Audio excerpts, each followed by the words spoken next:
Less than a week later, and another prison officer has been arraigned on drug charges. The accused, 21-year-old Dennis Watson, and his cousin, 23-year-old Jamal Cartwright, were charged before Deputy Chief Magistrate Shibosola Swain on one count each of possession of dangerous drugs with the intent to supply.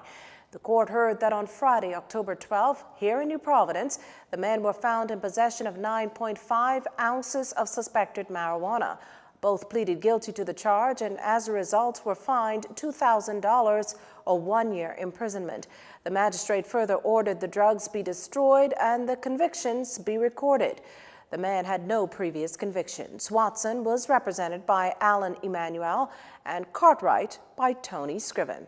Well, that arraignment was followed up by a press conference during which Acting Prison Commissioner Charles Murphy spoke out about errant prison officers, the second within the past few days. This considering that over the past week, the Bahamas Department of Correctional Services has conducted a number of raids at the Fox Hill facility. Like any organization, Acting Commissioner Murphy accepts there are a few bad apples. The vast majority of my officers, they are hardworking, dedicated, committed correctional officers who go beyond the call of duty. And I would like to commend them for their hard work and their commitment that they make daily, the sacrifices that they make daily. We'd like to thank the Royal Bahamas Police Force for assisting us in carrying out those exercises.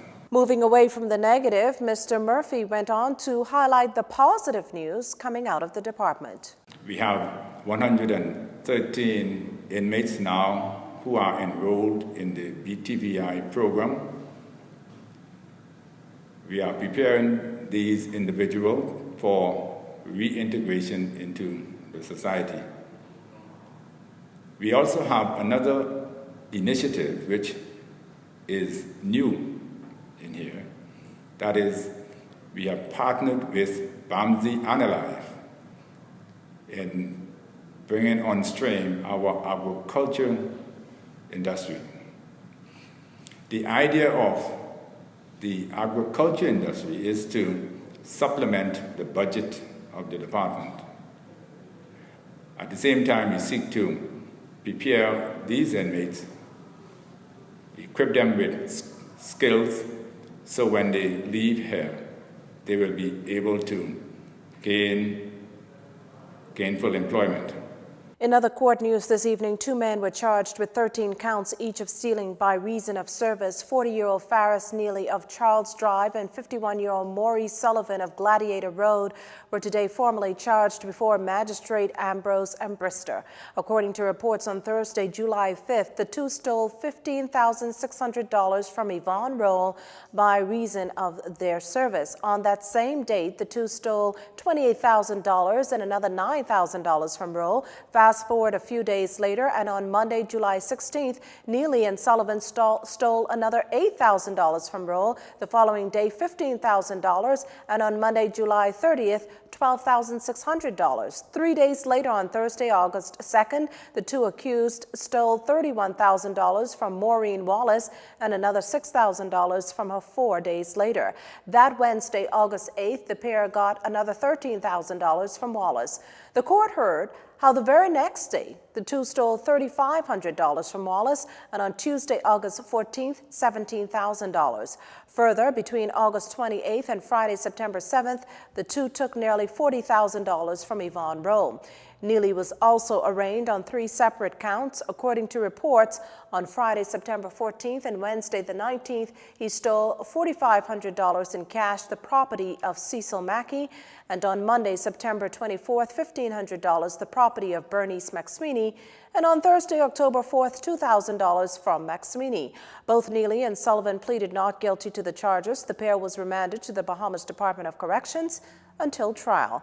Both will return on December 4th. However, Neely will appear again on December 5th for his additional counts. A shootout on the high seas as authorities close in on crew members aboard 3 Dominican motherships this past weekend. Those 120-plus individuals have since been taken in and turned over to the Defense Force. But from all reports, the Dominicans illegally entered Cuban waters after being pursued by the Defense Force for poaching here. It all began on Wednesday when U.S. Coast Guard cutter Vigilant sighted a Dominican fishing vessel north of the Republic of Haiti. The Dominicans indicated they were en route to the Bahamas. The Defense Force was subsequently notified, and the HMBS Madeira was directed to intercept the vessel in the event it entered Bahamian waters. The HMBS Madeira later sighted the 3 vessels at daybreak on Saturday with skiffs in the water near Key Lobos, a small key on the northern edge of the Great Bahama Bank. A team was deployed to apprehend the motherships before they entered Cuban waters. However, that's when things turned violent. The Dominican fishermen opened fire on the team. In self-defense, Madeira's boarding party returned fire, hitting one of the 3 steel-hulled vessels that eventually ran aground in Cuban waters while trying to escape. Now, none of the Defense Force boarding team members were injured during the incident. The RBDF got assistance from the Cuban government in apprehending the vessels with 124 crew members. This is not the first such apprehension involving the HMBS Madeira.